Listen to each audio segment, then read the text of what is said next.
Hello, and welcome back to our quiet space. Tonight we are journeying into the gilded and often suffocating world of European royalty. We are not here to witness battles or coronations, but to explore a secret and deeply tragic story that unfolded behind the palace walls, a story written not in the grand chronicles of kings, but in the very blood that was their greatest pride and their most terrible curse. We will be uncovering the consequences of centuries of royal inbreeding. It was a practice born from a belief in the sanctity of their own bloodlines, a strategy to preserve power and purify their lineage. But in their quest for a bloodline of gods, they inadvertently created a legacy of suffering, of sickness, and of sorrow that would topple thrones and end dynasties. Before we begin our quiet investigation, I wish to express my gratitude for your joining me tonight. This community of curious minds is what makes these journeys possible.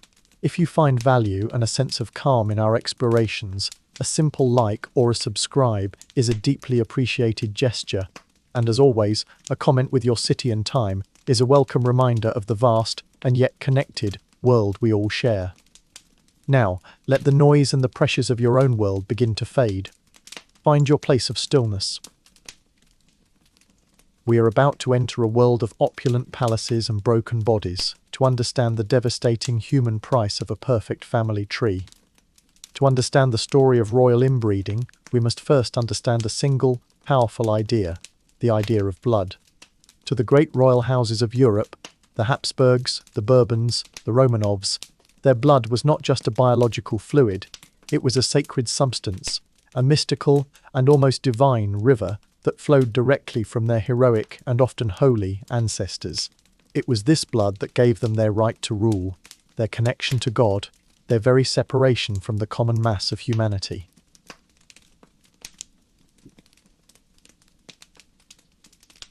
And the primary duty of any monarch, after securing the safety of the realm, was to protect the purity of this sacred river. To dilute it with the blood of a commoner, or even of a lesser noble, was seen as a form of spiritual contamination. And so, they turned to the only source of blood they considered worthy, their own. For centuries, the royal families of Europe engaged in a complex and continuous cycle of intermarriage. First cousins married first cousins, uncles married nieces. The goal was a pragmatic one: to consolidate power, to forge alliances, to keep the vast lands and the immense wealth of their dynasties contained within the family. The result was that the great and branching family tree of European royalty slowly began to fold in on itself. The branches began to twist back, to graft onto each other, until the tree was no longer a tree at all. It was a tangled and suffocating and deeply unhealthy knot. To see the ultimate and most tragic consequence of this process, we must travel to the vast and sombre royal palace of the Escorial in late 17th century Spain. Let us imagine ourselves in its vast, cold and echoing stone corridors. The air is thin and smells of old incense, of beeswax from a million candles, and of the oppressive weight of a dying empire. And here we meet the last and most unfortunate of the Spanish Habsburg kings. His name is Charles II. He is known to his people, in hushed and pitying whispers, as El Hechizado, the Hexdead, or the Bewitched. And when you see him, you understand why.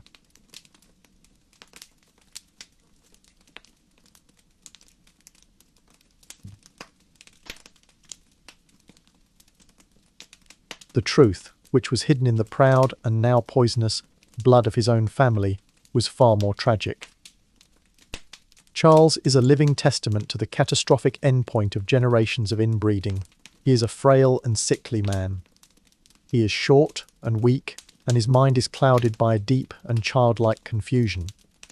But the most obvious and most famous of his afflictions is the one that has defined his entire dynasty, the Habsburg jaw.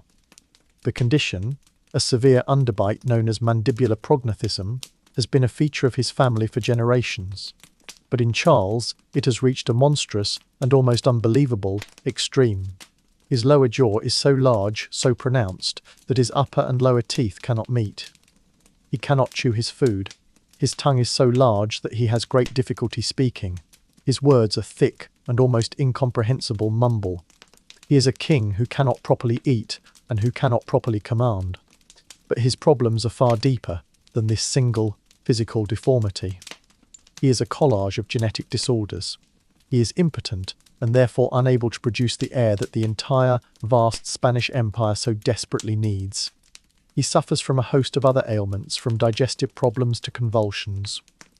His life is a state of constant and low-level physical misery. How did this happen? How could the most powerful royal line in the world produce such a broken and tragic final specimen? The answer lies in his family tree. Modern geneticists have studied it. An ordinary European person has 8 different great-grandparents. Charles II of Spain had only 4, and all of them were descended from a single couple, the famously prolific and famously intermarried Juana the Mad and Philip the Handsome of Castile. His own father and mother were uncle and niece. His inbreeding coefficient, a measure of genetic similarity, was higher than that of a child produced by a brother-sister union. The sacred river of his blood had become a stagnant and poisonous pool. The tragedy of Charles II is not just a physical one. It is a profound and deeply human one. The historical accounts tell us that he was a gentle and pious man. He was, in his own clouded way, aware of his own terrible inadequacies. He knew that he was a failure as a king. He knew that the hopes of an entire global empire rested on his frail and failing body. He was subjected to endless and often brutal medical treatments by the desperate court physicians. And when their science failed, he was subjected to the even more terrifying and humiliating rituals of the exorcists, who tried, with their prayers and their holy water, to drive out the demons that were so obviously tormenting him. He was not a monster, he was a victim.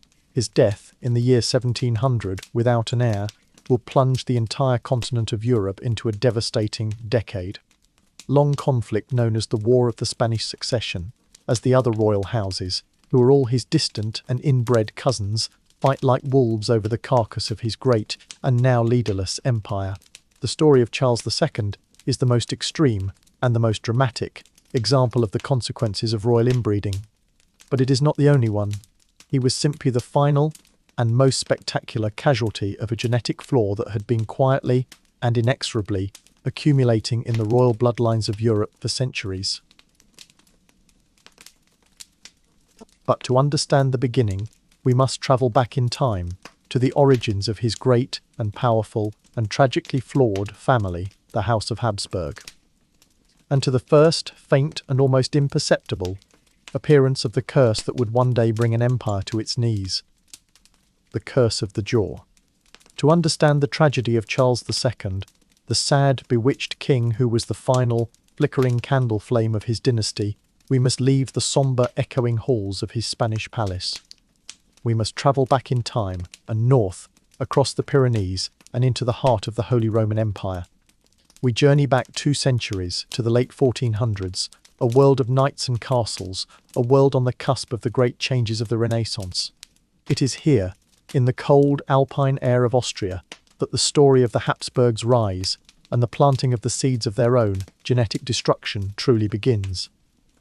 The Habsburgs of this era are a powerful, but not yet dominant, noble family. They have, through a combination of political cunning, military prowess, and good fortune, secured the title of Holy Roman Emperor, a position of immense prestige, but often limited, direct power over the patchwork of feuding duchies and principalities that made up Germany. The man who embodies their ambition is Emperor Frederick III. He is a man with a long and distinctive and somewhat protruding lower jaw, a feature noted by the court portraitists of the time. The famous Habsburg jaw has made its first, relatively subtle, appearance on the stage of history, but it is Frederick's son, Maximilian I, who will transform the family from a German power into a European superpower. And he will do it not primarily with the sword, but with a far more subtle and ultimately more powerful weapon, the marriage contract.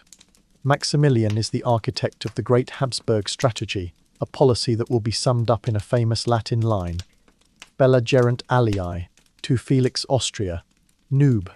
Let others wage war, you, happy Austria, marry. He understands that a well-chosen marriage can gain more territory, more wealth, and more power than a decade of costly and uncertain warfare. And he is a master of this game. His own marriage is his first and greatest masterstroke. He marries Mary of Burgundy, the sole heir to the vast and incredibly wealthy Duchy of Burgundy, which encompassed much of modern-day Belgium, the Netherlands, and Luxembourg. It is one of the richest, most commercially vibrant regions in the world. With this single, brilliant marriage, Maximilian brings all of this wealth and territory into the Habsburg family. But Mary dies young, in a tragic hunting accident, and their son Philip, who is now the heir to both Austria and Burgundy, becomes the most eligible bachelor in Europe. And it is his marriage that will be the next, and most fateful, step in the great Habsburg project. Across the mountains, in the newly unified Kingdom of Spain, another, powerful dynasty is rising. The great Catholic monarchs, Ferdinand of Aragon and Isabella of Castile, have just completed the Reconquista, driving the last of the Moorish kingdoms from the Iberian Peninsula. They have sponsored the voyages of a Genoese navigator named Christopher Columbus, and a river of unimaginable and unforeseen wealth from a new world is about to begin flowing into their treasury. They have a daughter, Juana, who is the heiress to this new and powerful Spanish kingdom. A marriage between Maximilian's son, Philip the Handsome, and Ferdinand and Isabella's daughter, Juana, would be a union of almost unimaginable power. It would create a single, vast, dynastic empire that would stretch from the plains of Poland to the shores of the Americas. And so, the marriage is arranged. And it is here, in the union of Philip and Juana, that the two great streams of royal blood, one from the heart of Germany and the other from the heart of Spain, will merge. It is a moment of supreme political triumph. But it is also the moment that the genetic trap is set. The royal houses of Europe, while they seem separate, are already a tangled web of shared ancestry. Philip and Juana are already cousins. They share great-grandparents. Their marriage is not the joining of two completely separate genetic pools.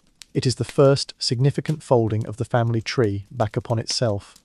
And with this marriage comes a new and powerful idea, the idea of sangre azul, of blue blood.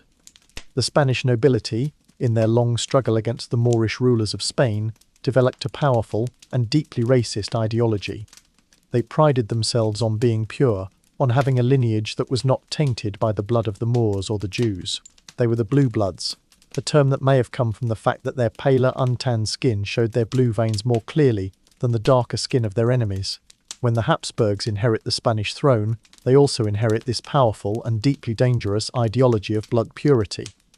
Their own German sense of dynastic pride is now fused with a Spanish obsession with racial and religious purity, and this creates a powerful and almost irresistible incentive to continue to marry within their own, now vastly extended family.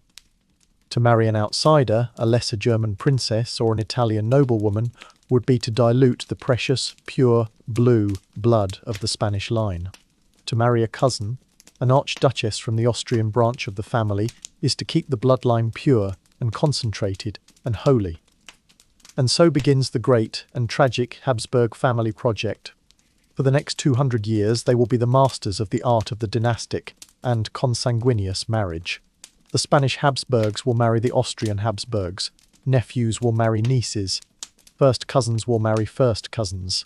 The family tree becomes a closed loop, a perfect and self-referential and deeply unnatural system. And the physical signs of this begin to appear with a slow and inexorable clarity. The famous Habsburg jaw, the prognathism, which was a minor and almost unnoticeable trait in Frederick III, becomes more and more pronounced with each generation. The court painters, who are masters of flattery, do their best to disguise it. They will paint the kings and the princes from a three-quarter angle to lessen the visual impact of the protruding lower jaw. They will encourage the growth of beards to hide the unfortunate facial structure. But the evidence is undeniable. You can trace the slow and relentless march of the recessive genes through the portraits that hang in the great galleries of Vienna and Madrid. You see the jaw and the long, distinctive Habsburg nose and the fleshy, drooping lower lip appearing again and again with an almost textbook-like genetic predictability. This is another and more subtle reason you would not have survived in this world. Your modern and scientific understanding of genetics would be a form of forbidden and deeply heretical knowledge. You would look at the royal children, at their long faces, at their difficulties with speech and eating, and you would see the clear and obvious signs of a congenital, and inherited deformity. You would understand, with a clarity that would be terrifying, that the royal family was, through its own proud traditions, systematically poisoning itself. But they did not see it this way. They saw the Habsburg jaw not as a deformity, but as a sign of their own, unique and special lineage. It was the Habsburg chin, the physical and undeniable stamp of their royal blood. To them, it was a mark of honour, a sign of their purity, a testament to the fact that they had not diluted their sacred and ancestral inheritance with the blood of lesser beings. They were trapped in a prison of their own making, a prison of dynastic ambition, of political necessity, and of a deeply and tragically flawed ideology of blood purity. Every marriage that strengthened their political power also weakened their genetic future. Every alliance that was sealed with a wedding between cousins was another nail in the coffin of their own long-term biological survival. They were the most powerful family in the world, and they were, with a slow and almost majestic and deeply tragic inevitability, breeding themselves into extinction. And the final, and most perfect, and most broken product of this 200-year-long experiment in human husbandry would be the sad and hexed and utterly unfortunate king who now sits on the Spanish throne, Charles II. While the Habsburgs were the undisputed masters of dynastic inbreeding, their story, a stark and dramatic cautionary tale written in the language of prognostism, they were not alone. The practice of marrying close relatives was a common, and often necessary, tool in the political toolbox of almost every royal house in Europe. The continent was a complex and claustrophobic chessboard, and a royal marriage was the most powerful move a king or a queen could make. To understand the full scope of this phenomenon, we must now leave the singular, obsessive world of the Habsburgs and broaden our gaze to the other great and closely related families who ruled the nations. Let us travel north, across the English Channel, to the court of the Tudors and the Stuarts. Here, too, the purity of the royal bloodline was a matter of supreme, and often life or death, importance. The great and terrible Wars of the Roses, the bloody 30-year civil war that preceded the Tudors, had been a brutal lesson in the dangers of a disputed succession. And so, the primary and most obsessive duty of any monarch was to produce a healthy and unquestionably legitimate male heir. This obsession drove Henry VIII to break with the Catholic Church, to execute his wives, and to throw his entire kingdom into a state of religious and political turmoil. And it drove his successors to seek their marriage partners, not from their own English nobility. To do so would be to elevate one noble house over all the others, a dangerous political move, but from the small and select pool of other European royalty. English princesses were married to French kings. English kings were married to Spanish infantas. The goal was to create a web of alliances, a great, interconnected and royal family of nations. But the result, over the centuries, was that this family of nations became a literal family. By the 18th and 19th centuries, the royal houses of Great Britain, of Germany, of Russia, of Denmark, of Sweden, of Spain, they were all, in a very real sense, a single, vast and hopelessly intermarried, extended family. And this shared, and increasingly shallow, gene pool would have devastating and historically significant consequences. A secret and hidden and devastating flaw that was passed down from one generation to the next, hidden in the very blood that was the source of their pride. The disease was haemophilia. Today, we understand haemophilia as a genetic disorder, a recessive X-linked trait that prevents the blood from clotting properly. A person with severe haemophilia, a bleeder, can suffer a catastrophic and often fatal hemorrhage from a simple cut, a bruise, or even a nosebleed. In a world without modern medicine, without blood transfusions, it was a terrifying, and almost always, a fatal condition for any male who inherited it, and the carrier of this royal curse, the woman who would, through a single and spontaneous genetic mutation, introduce this devastating flaw into the bloodstream of European royalty, was the most powerful and seemingly the most robust monarch of her age, Queen Victoria of Great Britain. Let us imagine her. She is the great and formidable empress of a global empire upon which the sun never sets. She is the very symbol of health, of stability, of a confident and almost bourgeois domesticity. She has 9 children, and she is a devoted and deeply loving mother.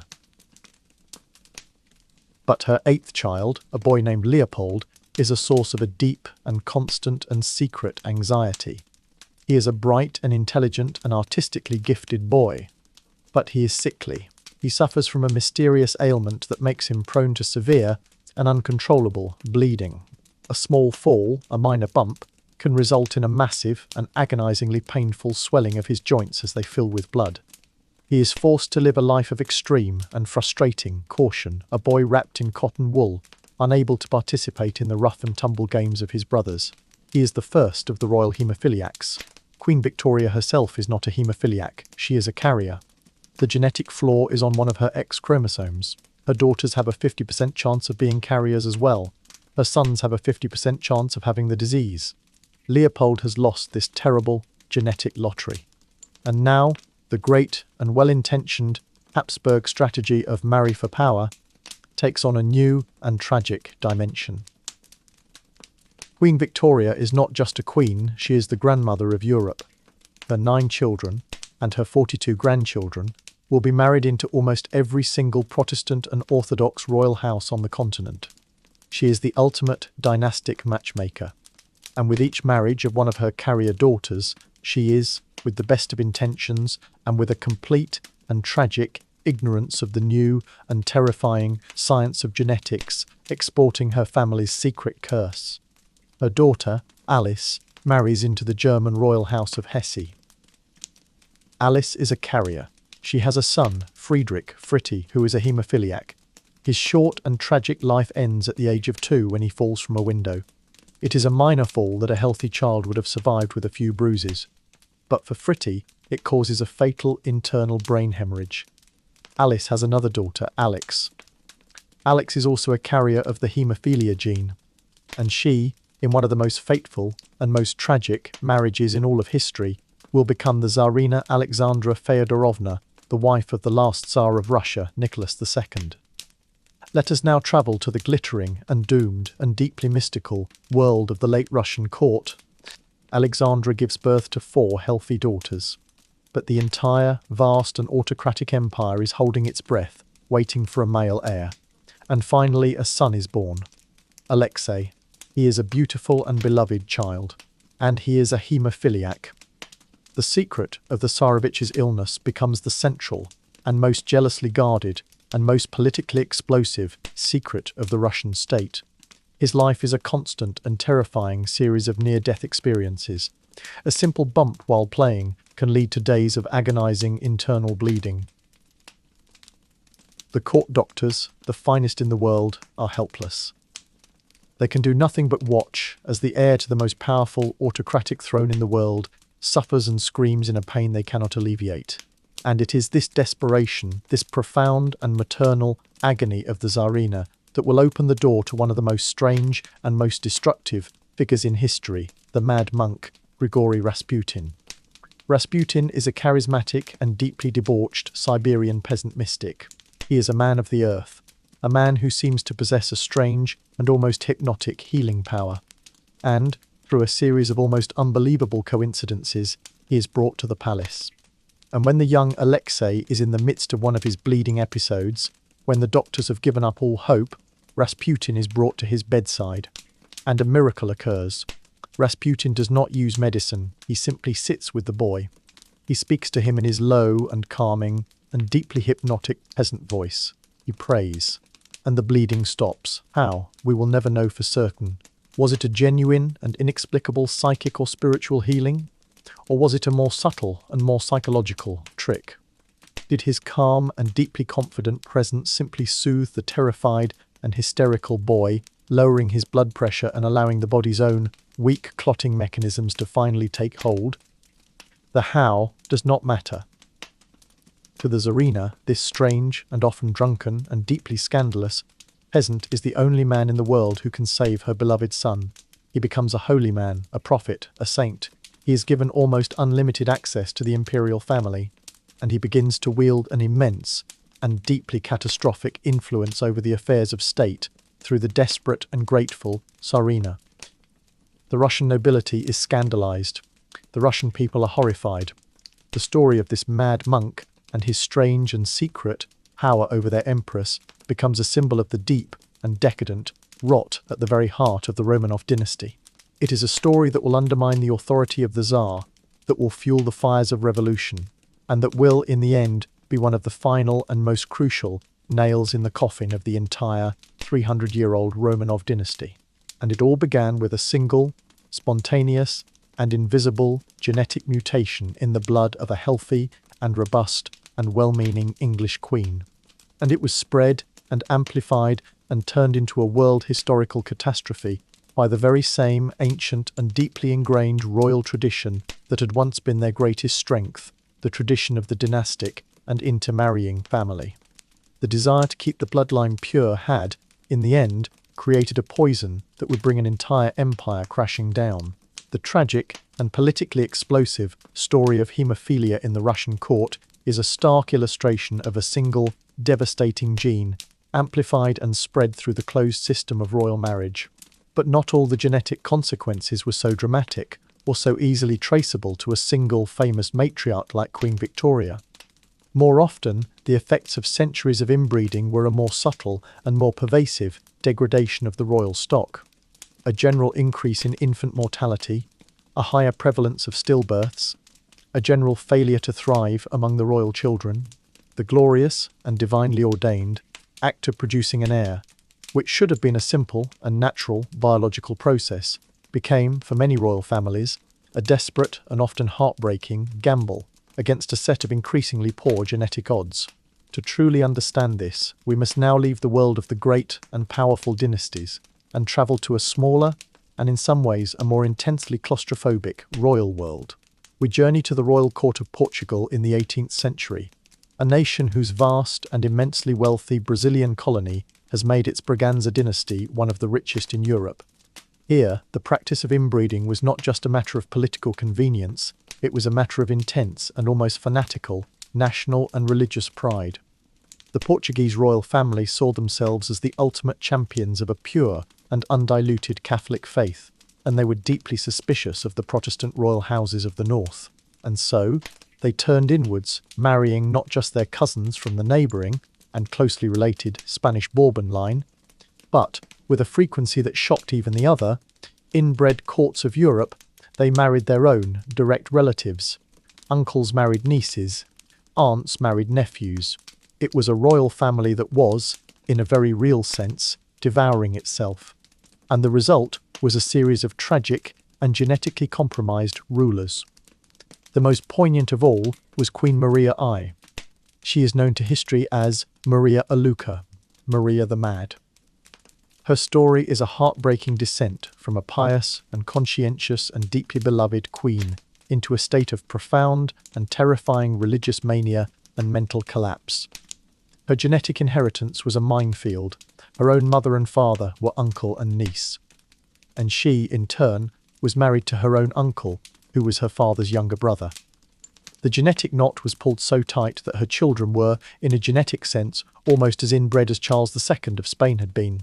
For the first part of her reign, she was a successful and popular ruler. She was deeply and sincerely devout, but she was also a woman of the Enlightenment, a patron of the arts and the sciences.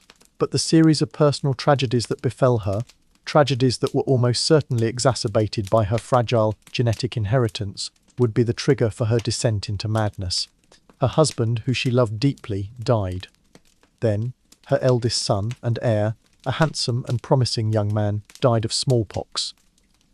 The death of her heir was not just a personal tragedy, it was a dynastic catastrophe.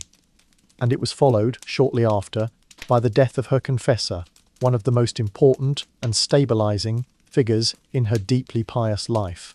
This series of devastating losses, combined with the terrifying and world-shattering news of the French Revolution, an event that, to a divinely ordained monarch, was a form of cosmic and satanic horror, was too much for her fragile and inbred mind to bear. Her deep and sincere piety began to curdle into a terrifying and all-consuming religious mania. She became convinced that she was damned, that her own secret sins were responsible for the deaths of her loved ones. She would spend her days in a state of frantic and endless prayer, her voice raw from her constant and desperate pleas for a forgiveness she believed she could never receive. She would have terrifying and vivid hallucinations of her dead father, his face blackened and burning, being tormented by demons in the pits of hell. She would scream for hours on end, convinced that the devil and his minions were in her very rooms, their claws tearing at her flesh. The sounds of her terrified and agonizing screams would echo through the vast and beautiful Rococo Palace of Queluz, the Portuguese Versailles, turning the place of pleasure into a house of horror. Her surviving son, who was now the regent, had no choice but to keep her confined to her own lavish apartments. She was, for all intents and purposes, a prisoner in her own palace. She was attended by her ladies, in waiting, who were terrified of her violent and unpredictable outbursts. She was treated by the court physicians who, as with King George III, had no understanding of the true biological nature of her illness, and whose treatments of bleeding and purging only served to weaken her further. And in one of the most bizarre and tragic footnotes of history, she was forced, in her madness, to make a great and terrible journey. When Napoleon's armies invaded Portugal in 1807, the entire Portuguese court, including the mad and screaming queen, was packed onto a fleet of ships and evacuated to their distant and tropical colony of Brazil. We can only imagine the horror of that journey, a long and difficult and terrifying ocean voyage with a woman who was in the grips of a profound and untreated psychosis. She would have seen demons in the waves, heard the voice of God in the thunder. The journey, which was a desperate and ultimately successful act of political survival for the Braganza dynasty, was, for its mad queen, simply a new and even more terrifying chapter in her own private and inescapable hell. She would die in Brazil, a queen in exile from her kingdom and from her own shattered mind. The story of Maria the Mad is a tragic one, but it is also a deeply significant one. It is a stark reminder that the consequences of inbreeding were not just the obvious and physical deformities. They were also the hidden and invisible wounds to the mind. The same recessive genes that could twist a jawbone could also, when combined with the immense, and often unbearable, pressures of royal life, twist a mind into a shape of unspeakable and inconsolable suffering. You would not have lasted a day in this world, not just as a royal, but even as a simple courtier, as a servant. To live in a world where the person who holds the power of life and death over you, the person who is the very center of your universe, is themselves a prisoner of a fractured and unpredictable mind, would be a form of constant and exhausting psychological terror. The health of the monarch's mind was the health of the kingdom, and when that mind began to fail, the entire political world was plunged into a state of chaos, of uncertainty, of a deep and abiding fear. The whispers in the corridors of the palace would have been a constant and terrifying presence. Is the queen having a good day? Is she calm? Or is she screaming at the demons again? The fate of a nation, the signing of a treaty, the decision to go to war, could all rest on the fragile and unpredictable whims of a single and deeply unwell human being. And that, in its own way, is a form of madness that is even more terrifying than the king who talks to angels, or the queen who travels with the corpse of her dead husband. While the physical deformities, like the Habsburg jaw and the devastating illness of haemophilia, are the most dramatic and easily traced consequences of royal inbreeding, there was another, more subtle and perhaps even more tragic, legacy. This was the inheritance of madness. The same shallow gene pool that concentrated the physical traits of the great dynasties also, inevitably, concentrated their psychological vulnerabilities. The history of European royalty is haunted by a long and sad procession of kings, queens, princes and princesses who were not physically broken but whose minds were fragile, eccentric, or, in some cases, completely and tragically shattered. Let us return for a moment to the story of the Spanish Habsburgs. We have met the final and most physically broken of their line, Charles II. But the story of the family's mental fragility begins much earlier. It begins with the great and foundational matriarch of the dynasty, the woman whose vast inheritance created their global empire. Queen Juana of Castile, the mother of emperors, the daughter of the great Ferdinand and Isabella. She is known to history as Juana la Loca, Juana the Mad. Her story is a heartbreaking one. She was, by all accounts, a highly intelligent, passionate, and deeply sensitive young woman. She was married, for purely political reasons, to the handsome and famously philandering Philip of Burgundy, and she fell deeply and obsessively in love with him. It was a love that was not, by any means, reciprocated.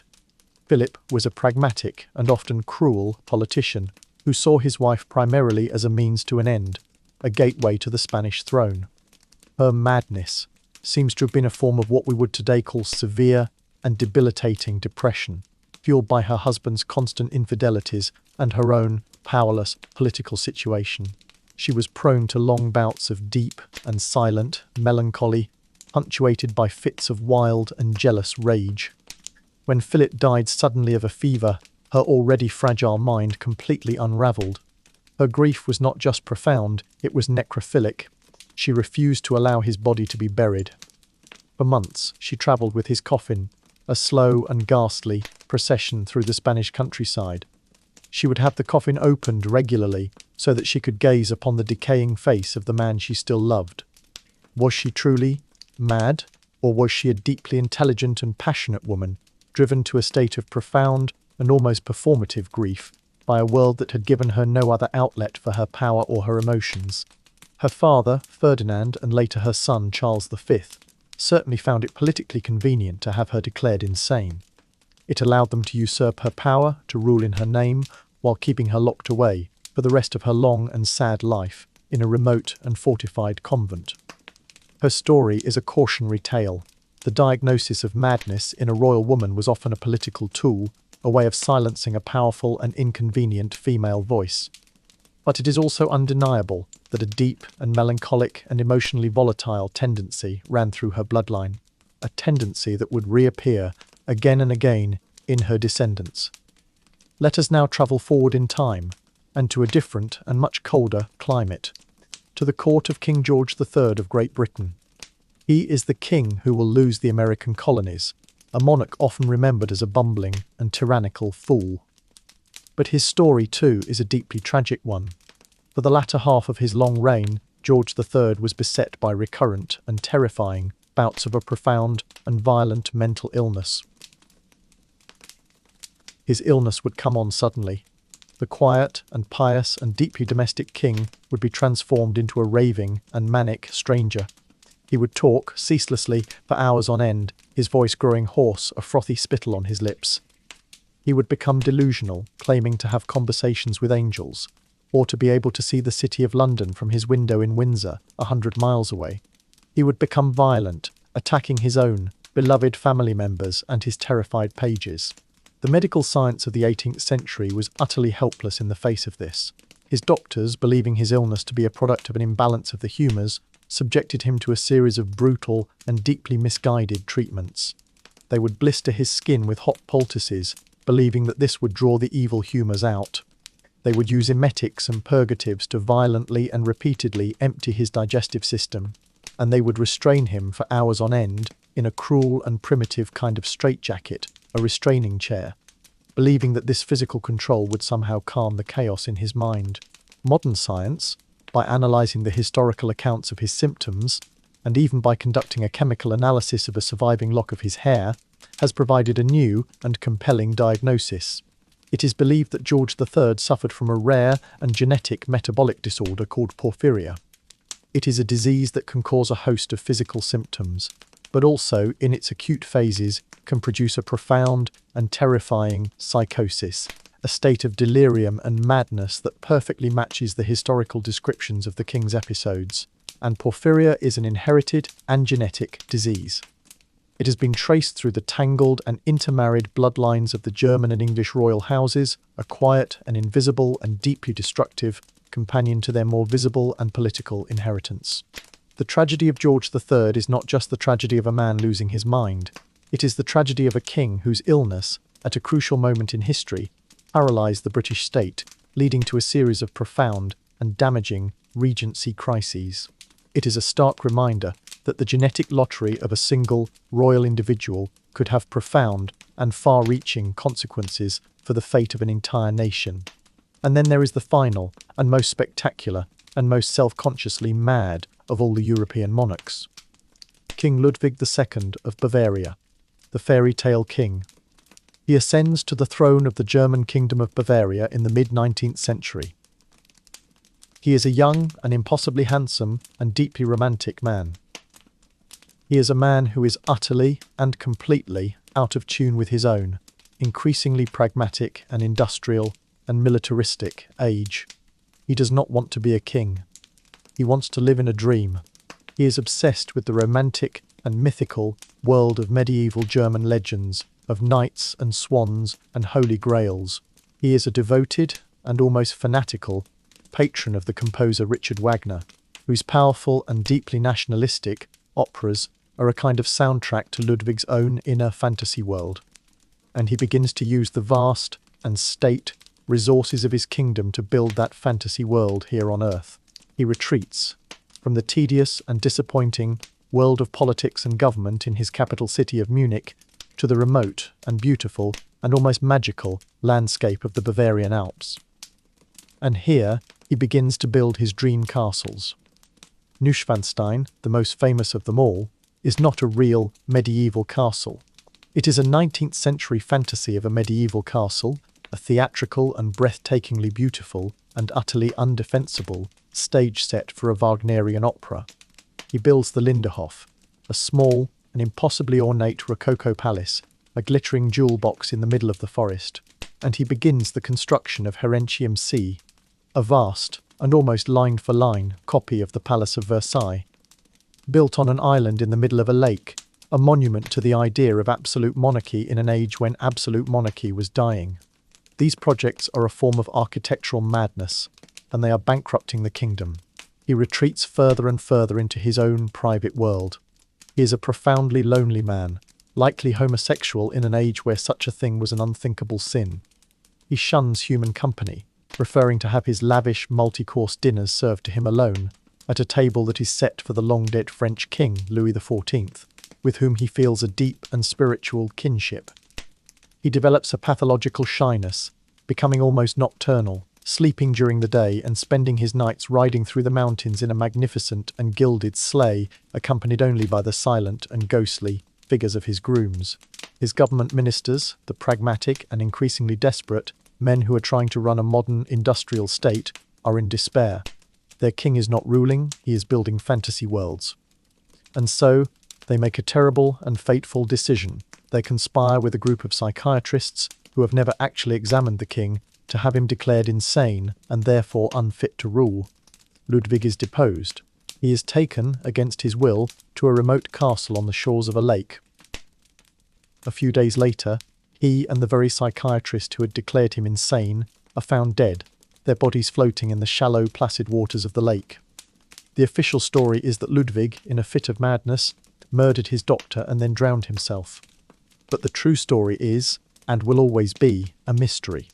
Was it a murder-suicide, or was it a quiet and convenient political assassination, a final and brutal solution to the problem of a king who refused to live in the real world? The story of Ludwig, like the story of Wagner, is a complex one. Was he truly, clinically insane? Or was he a profoundly eccentric and deeply artistic and tragic soul, a man born into the wrong role, in the wrong century, who simply chose to use the absolute power of a king to build a world that was more beautiful and more meaningful to him than the one he had been given? The answer, as with so many of these royal lives, is likely a mixture of both. The tangled and intermarried genes of his Wittelsbach dynasty were certainly filled with a predisposition to eccentricity and mental instability. But it was the unique and almost unbearable pressure of being a king, the loneliness of the throne, that likely provided the final and fatal trigger. The royal blood gave him the vulnerability, but it was the crown itself that drove him mad. The stories of Charles the Hexed, of Queen Victoria's bleeding curse, of George the Mad King, and of Ludwig's fairy tale fantasies are not just a collection of personal and royal tragedies. They are more than that. They are profound and often destabilizing political events. The health of the monarch, in a world that believed in the divine right of kings, was never a private matter. The king's body was not his own. It was a public and deeply symbolic piece of state property. and its failings could threaten the very foundations of the kingdom. To understand this, we must explore a strange and powerful medieval and Renaissance political theory known as the king's two bodies. This was a complex and almost mystical idea, but it was one that was taken with an absolute and literal seriousness. The theory held that the monarch possessed two bodies simultaneously. The first was the body natural. This was his ordinary human body. It was a body of flesh and blood. It could get sick, it could grow old, it could feel pain, and it would inevitably die. This was the body of the man. But the king also possessed a second, and far more important, body. The body politic. This was an immortal and almost divine body. It was the mystical and eternal embodiment of the kingdom itself. It was the vessel for the sovereignty, the justice, and the divine authority of the state. This body could not get sick, it could not grow old, it could not die. When the king, the man, died, his body natural was buried, but his body politic was instantly and magically transferred to his heir. This is the meaning behind the famous and seemingly contradictory proclamation. The king is dead, long live the king, the mortal man is gone, but the immortal office, the body politic, continues unbroken. This theory was a powerful and deeply useful tool for ensuring the stability of the state. It meant that the kingdom would not fall into chaos every time a monarch died. It created a sense of a permanent and divinely ordained continuity. But what happened when the king's body natural, his physical and mental health, became so profoundly and so publicly broken that it began to undermine the very idea of his perfect and immortal body politic? What happened when the man was so obviously flawed that it became difficult to believe in the perfection of the king? This is the crisis that the consequences of inbreeding so often created. A king like Charles II of Spain, whose body was a living and mumbling and drooling testament to the decay of his own sacred bloodline, posed a profound and deeply unsettling theological and political problem. He was supposed to be the strong and virile and divinely favoured head of the great and global body of the Spanish Empire, but he was, very obviously, a weak and impotent and deeply unwell man. How could the body politic of the empire be healthy when its physical head was so obviously sick? This was not an abstract and philosophical question. It had real and deeply damaging consequences. The other rulers of Europe, the kings of France and the emperors of Austria, looked at Charles II, and they did not see a divinely ordained monarch. They saw a sick and dying animal. And they began to circle, like wolves, waiting for the moment of his death to tear his vast and now leaderless empire apart. The physical weakness of the king was a direct invitation to the political predators of the world. The same crisis occurred in England during the madness of King George III. The king was the head of the church, the commander of the army, the ultimate source of all law and justice. But the man, George, was locked in a restraining chair in Windsor Castle, babbling to himself, unable to recognise his own family. And so, the body politic was paralysed. Parliament was thrown into a series of bitter and deeply divisive regency crises. Who was to wield the king's power?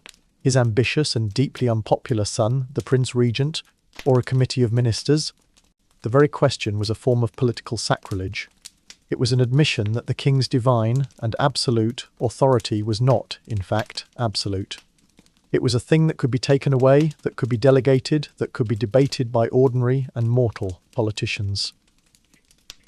The king's madness was a crack in the very foundation of the monarchical idea. And it is here that we can see another, and more subtle, reason why you would not have survived in this world, not as a king, but as a simple and thinking subject. Your modern mind is a creature of a deep and often unexamined contract between the state and the individual. You expect the state, the government, the system to be rational, to be predictable, to be, in a sense, a machine. To live in a world where the health of the entire nation, the stability of the economy, the question of peace or war, was all intimately and inextricably tied to the biological and genetic lottery of a single, and often deeply flawed, human being would be a form of constant and unbearable anxiety.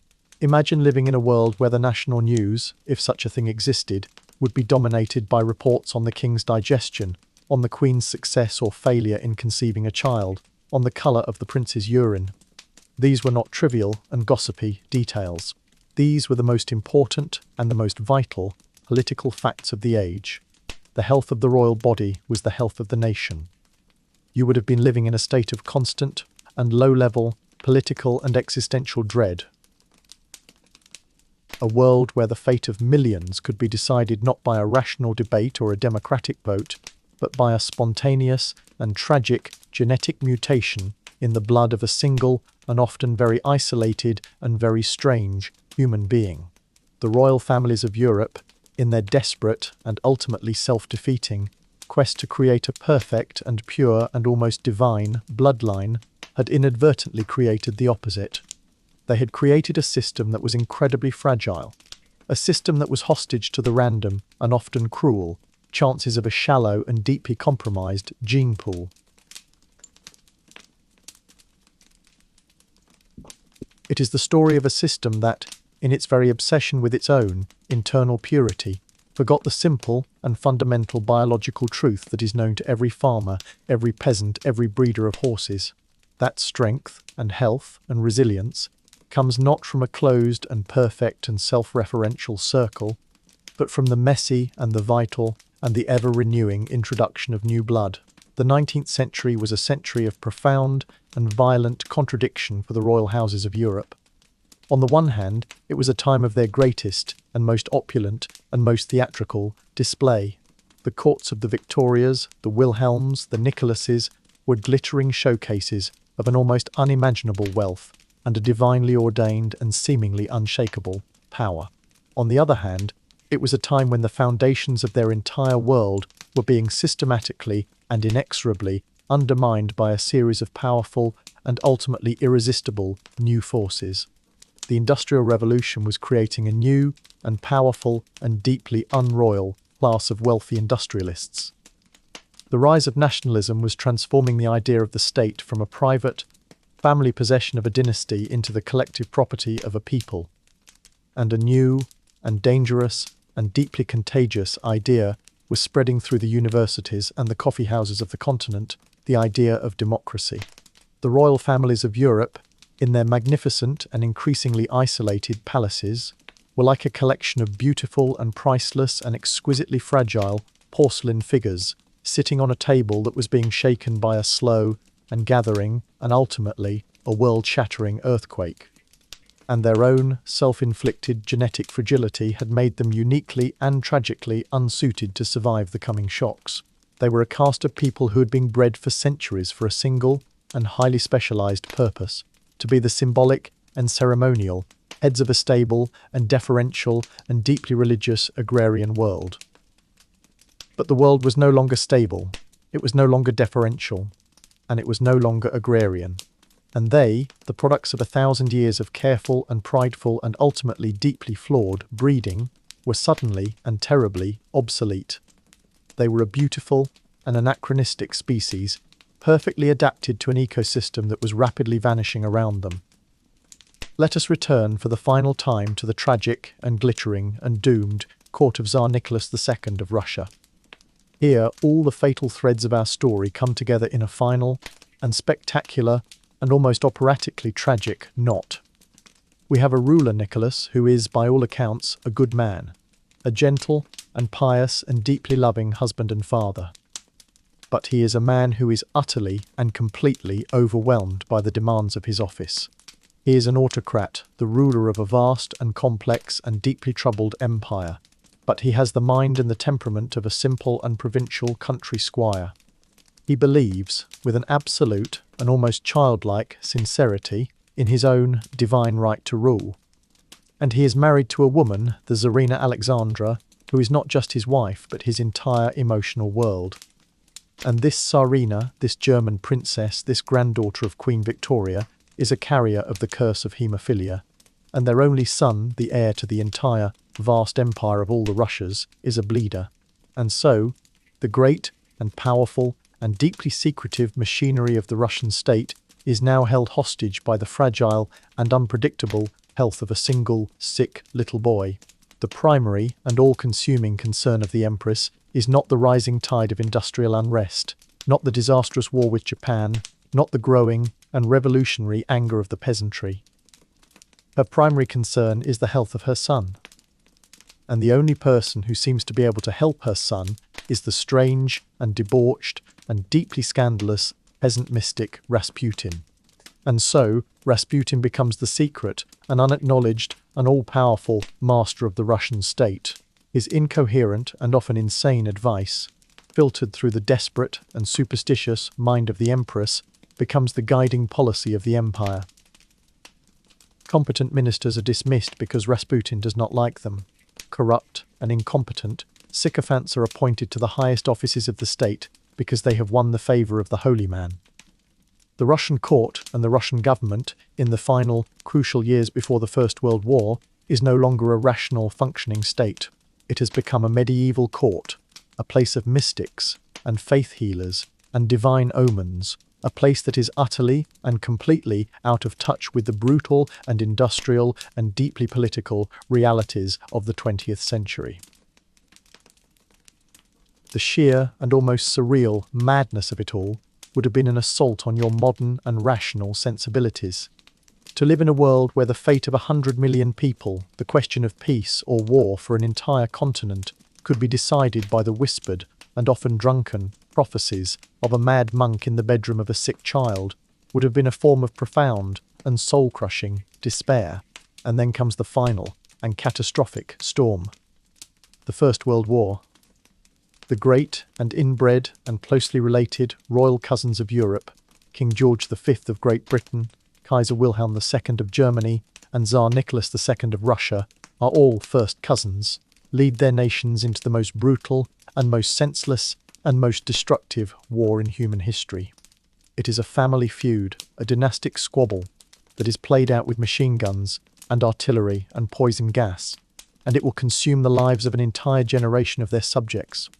And the war is the final and fatal stress test for the fragile and already rotting edifice of the Russian autocracy.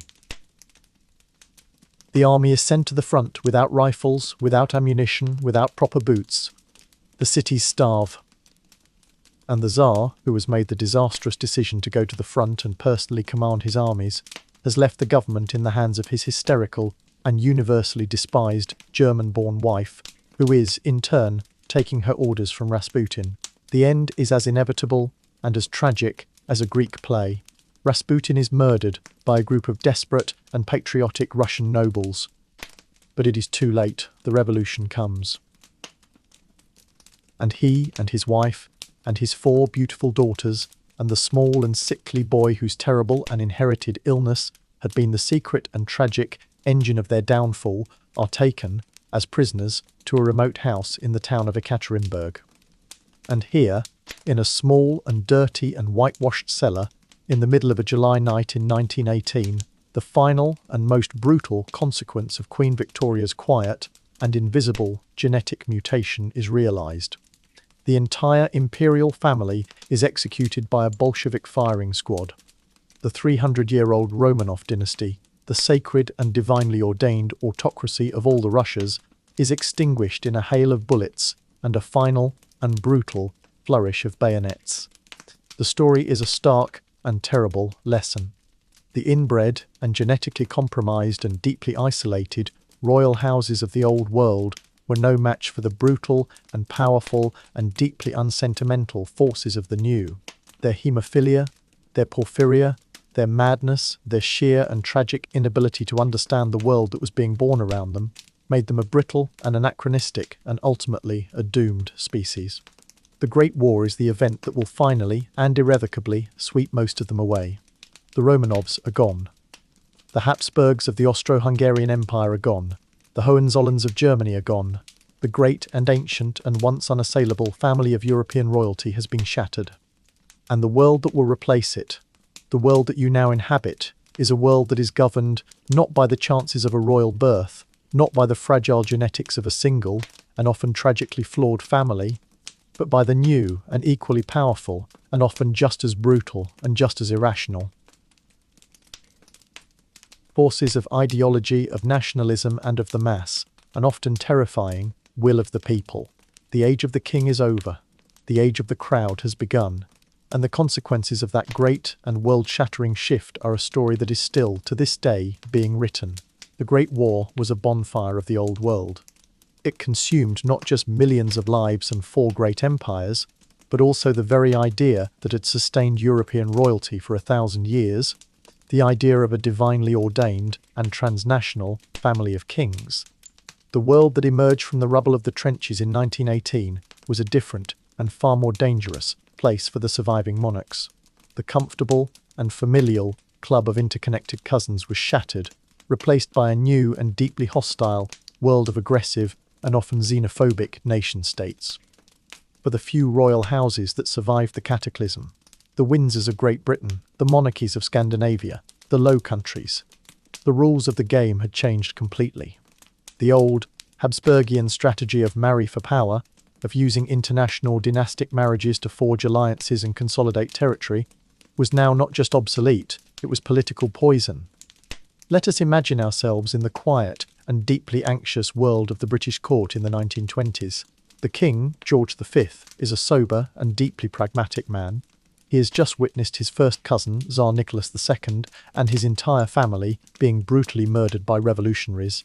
He has seen another first cousin, Kaiser Wilhelm II, be forced into a humiliating abdication and a lonely exile. He understands, with a clarity that his ancestors never had to possess, that the survival of his own throne now depends not on the purity of his German blood, but on the loyalty and the affection of the British people. And so begins a great and deliberate and often painful process of rebranding. The British royal family, which for 200 years had been a thoroughly German dynasty, the House of Saxe-Coburg and Gotha, makes a profound and symbolic break with its own past. During the height of the anti-German hysteria of the war, King George V officially changes the family name. He chooses a new name, a name that is deeply and reassuringly and almost poetically English. He chooses the name Windsor. It is an act of profound and life-saving political camouflage. He is no longer a member of a great and international royal family. He is now the King of England, and of England alone. The idea of the future King of England marrying a German princess, a distant cousin from a minor ducal house, is now a political impossibility.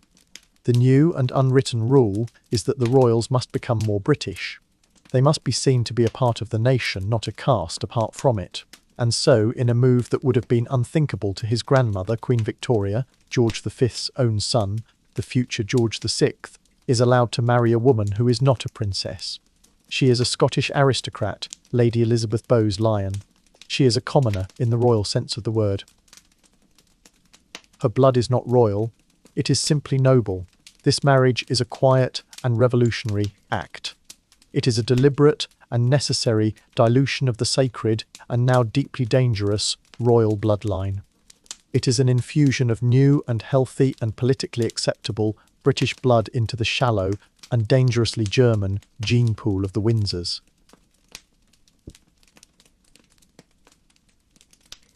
The future King of Sweden will marry a commoner. The old, claustrophobic and deeply inbred royal world is finally, and of necessity, opening its windows to the fresh air of the outside world. But the ghosts of the old, genetic curses did not disappear overnight. The haemophilia that Queen Victoria had so tragically and so unknowingly spread throughout the courts of Europe still had its final and most poignant victims. Let us return for a moment to Spain.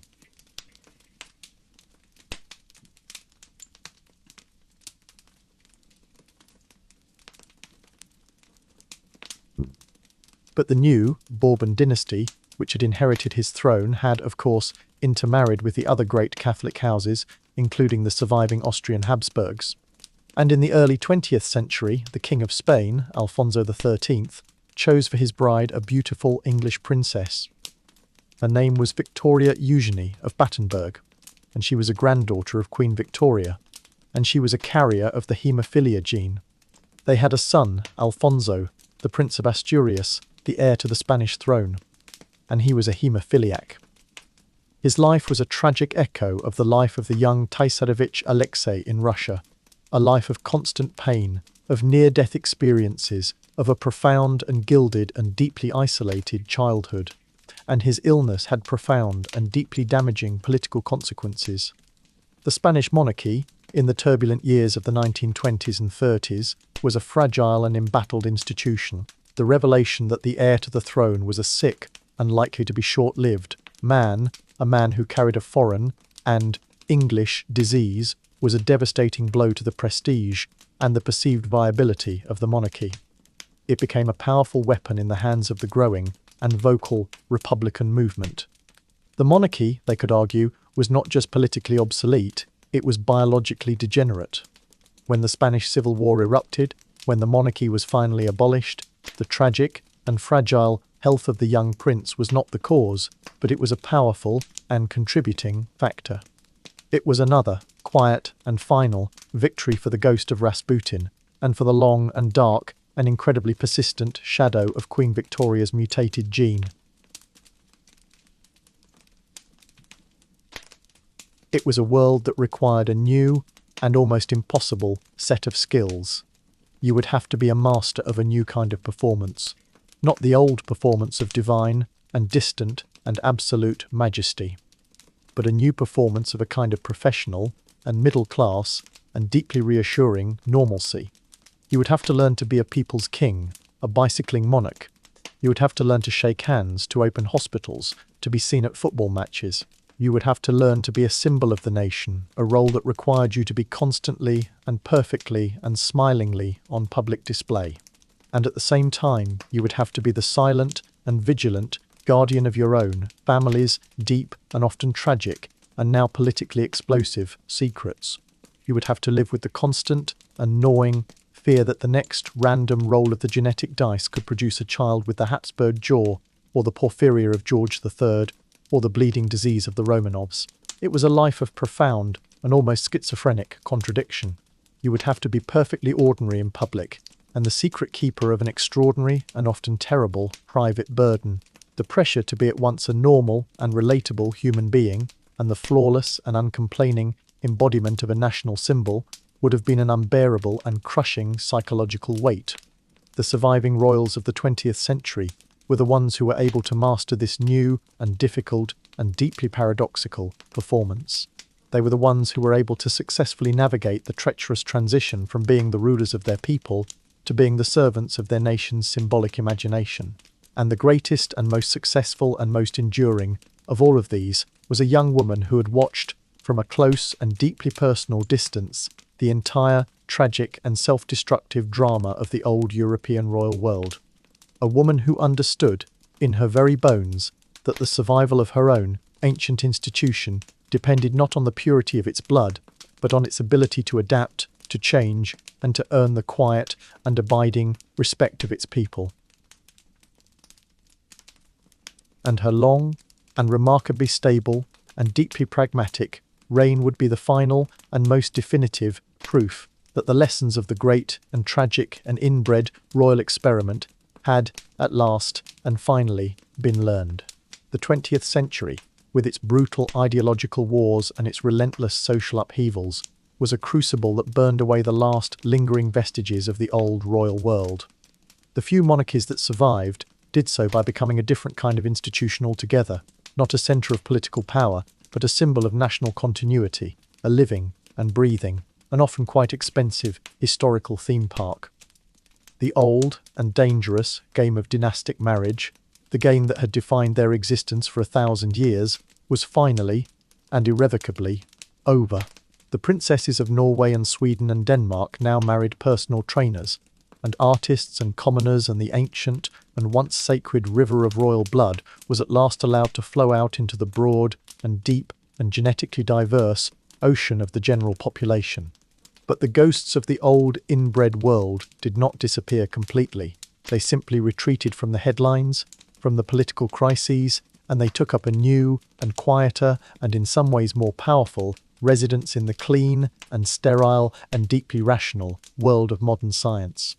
The diseases of the kings, the curses that were once seen as a sign of divine displeasure or a demonic hex, were now reborn as fascinating and deeply illuminating case studies in the new and revolutionary science of genetics. Let us travel for a moment to a modern university laboratory. A geneticist, a woman in a clean white coat, is looking at a computer screen. She is not a historian, she is a scientist. But she is studying the most powerful and the most tragic of all historical documents, the human genome. And she is looking at the genome of the long-dead and long-suffering last Habsburg King of Spain, Charles II. She has not exhumed his body. She does not need to. She has, through the meticulous and almost obsessive work of historians and genealogists, reconstructed his entire and breathtakingly inbred family tree. She knows the exact and complex web of uncle-niece and first-cousin marriages that produced him. And with this information, she can use the powerful and predictive tools of modern population genetics to calculate, with a chilling and mathematical precision, the exact nature of his genetic inheritance. She can calculate his inbreeding coefficient, the statistical probability that he would inherit two identical copies of a single ancestral gene. And the number she arrives at is staggering. It is 0.254. This is a number that is, to a geneticist, a form of high-tech horror. It is a number that is higher than the one you would get from the offspring of a brother and a sister. It is a number that means that over a quarter of his genes were, in a functional sense, homozygous or identical. And in this number, she can see the scientific explanation for his suffering.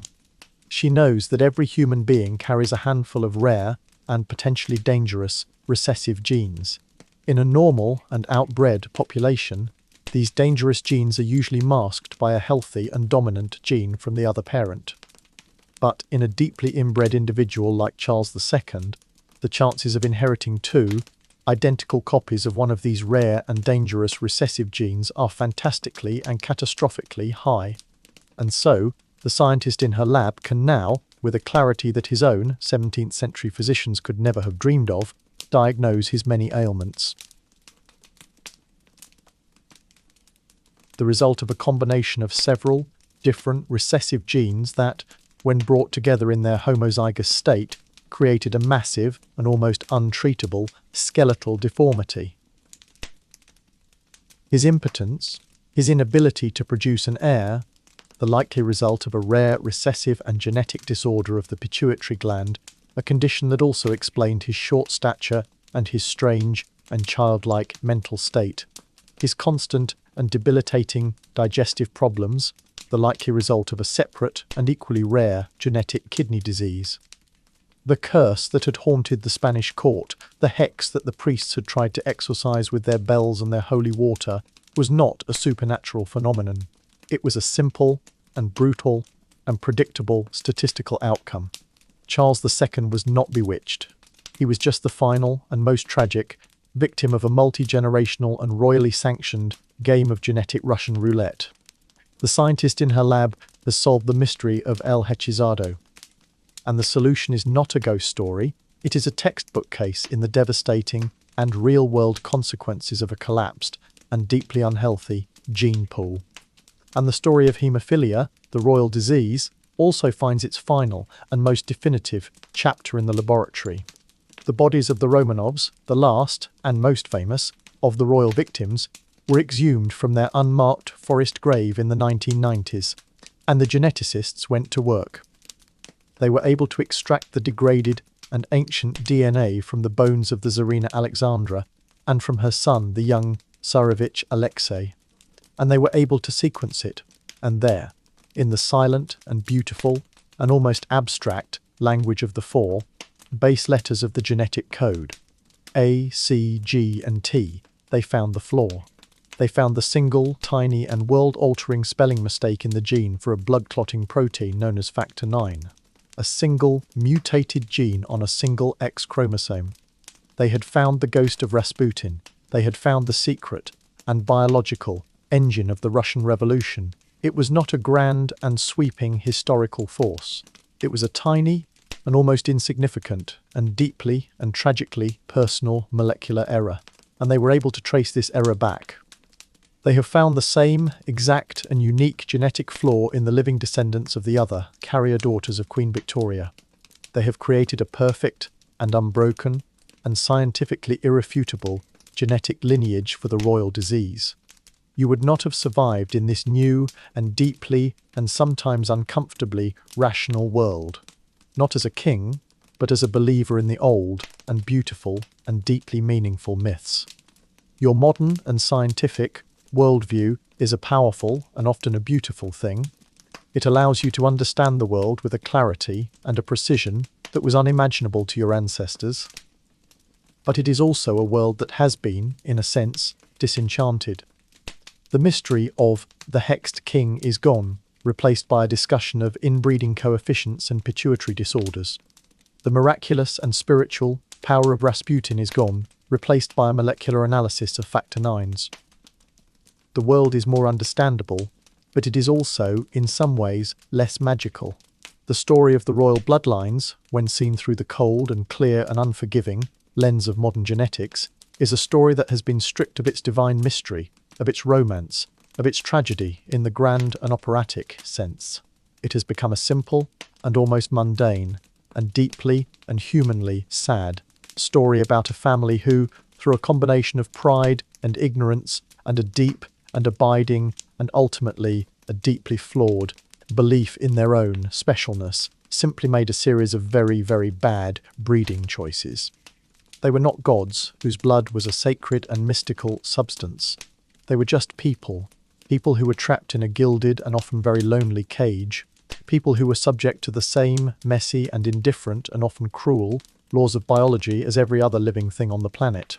And that, perhaps, is the final and most profound and most deeply and quietly democratic lesson that their long and often tragic story has to teach us. The blood that flows in your own veins, the complex and beautiful and deeply and randomly inherited genetic code that makes you who you are, is just as complex, just as interesting, and just as precious as the blood of any king. The long and strange and often terrible age of the blue bloods is over, and the age of the common and beautiful and infinitely diverse and ultimately the far more resilient human genome has, at last and finally and thankfully, begun. And so we arrive at the end of our long and often sombre journey through the gilded and haunted corridors of European royalty. We have stood in the cold, echoing halls of the Escorial and witnessed the tragic final product of a dynasty's self-destruction in Charles II. We have seen the birth of the great Habsburg strategy of marriage, the political masterstroke that was also the setting of their genetic trap. We have traced the invisible and deadly path of a single mutated gene as it flowed from the robust and unsuspecting Queen Victoria into the fragile and doomed body of the last Tsarevich of Russia. We have sat in the padded rooms of mad kings, and we have witnessed the quiet and pragmatic and necessary reinvention of the surviving monarchies in the harsh and unforgiving light of the 20th century. We have, in the end, been witness to the long, slow, and often tragic death of an idea. The idea of blue blood. The idea that a human family, through a process of careful and prideful and relentless self-isolation, could purify itself into a state of near divinity. It was a grand and powerful and deeply seductive idea. And it was an idea that was, in the end, proven to be a biological and a spectacular and a deeply and humanly tragic failure. The story of royal inbreeding is, in its essence, a ghost story. But the ghosts are not the spirits of the dead, they are the ghosts of the genes. The small and silent and invisible recessive traits that haunt the dark and winding corridors of a family's DNA. In most families, these ghosts remain hidden, their potential for harm silenced by the constant and healthy introduction of new genetic material. But in the royal houses of Europe, these ghosts were not just preserved, they were invited in, they were honoured. They were, through the constant and repetitive folding in of the family tree, given a voice and a power and a terrible and physical form. The Habsburg jaw, the porphyria of the Hanoverians, the haemophilia of the Bourbons and the Romanovs, these were the family ghosts finally made flesh. The very thing that the royals believed was their greatest strength. The purity of their blood was, in fact, their most profound and most devastating and most fatal weakness. As you lie here now, in the quiet and the comfort and the safety of your own modern world, Let the true and final meaning of this long and strange and often sad story settle in your mind. It is a story that, for all its specific and historical details, is a timeless and universal parable. It is a story about the dangers of purity. It is a story about the profound and inescapable wisdom of diversity. The royal families believed that they could create a perfect and unchanging and superior human specimen by sealing themselves off from the rest of the world, by creating a closed and self-referential system. But life, in its deep and almost mystical and profoundly intelligent wisdom, does not work that way. Life does not thrive in purity, it thrives in messiness. It does not find its strength in isolation, but in connection, in cross-pollination, in the constant and creative and often chaotic mixing of different streams. The farmer in his field knows this. He knows that to plant the same seed in the same soil, year after year, is to invite disease, to deplete the earth, to create a weak and failing crop. He knows that strength and resilience and a bountiful harvest comes from the rotation of crops, from the crossbreeding of his livestock, from the messy and muddy and deeply vital exchange of the old with the new.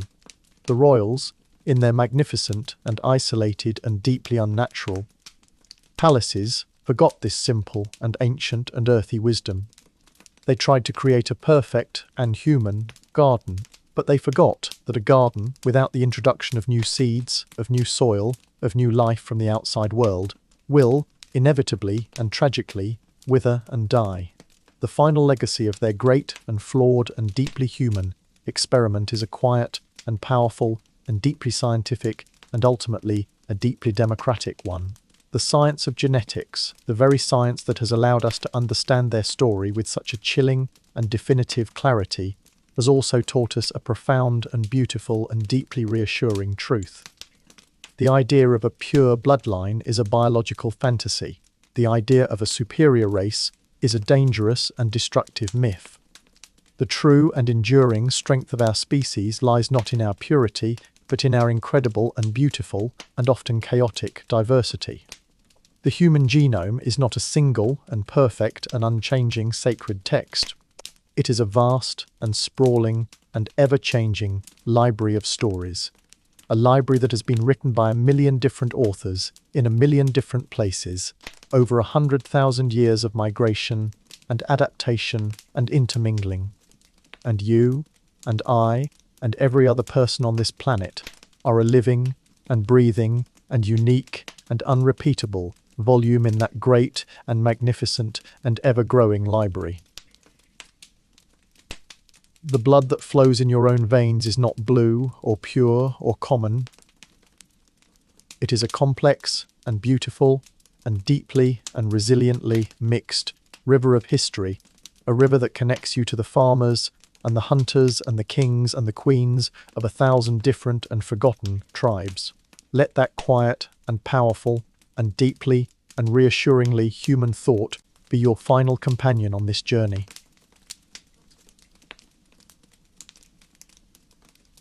The age of the sacred and isolated and ultimately the self-destructive bloodline is over. And the age of the connected and the diverse and the resilient and the profoundly and beautifully and gloriously mongrel human family has at last and finally and thankfully begun. Let the ghosts of the sad and broken kings and queens now recede.